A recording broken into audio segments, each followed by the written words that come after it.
আচ্ছা, আপনার কি কখনো মনে হয়েছে যে আপনি স্থির এক জায়গায় দাঁড়িয়ে আছেন আর আপনার চারপাশের দুনিয়াটা ঘুরছে?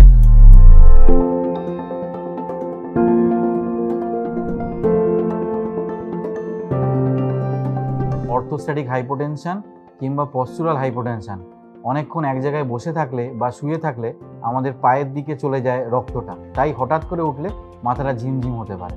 দ্বিতীয়ত, যদি ডিহাইড্রেশন হয়, মানে আপনি জল কম খেয়েছেন বা জল কম খাচ্ছেন, সেই ক্ষেত্রে লো ব্লাড প্রেশারের জন্য হঠাৎ করে উঠে দাঁড়ালে মাথাটা ঝিমঝিম বা ঘুরে যেতে পারে। এছাড়া কানের ভিতরের কোনো সমস্যা থাকলে সেই ক্ষেত্রে কিন্তু ব্যালেন্সের সমস্যা থেকে আপনার মাথা ঝিমঝিম করতে পারে।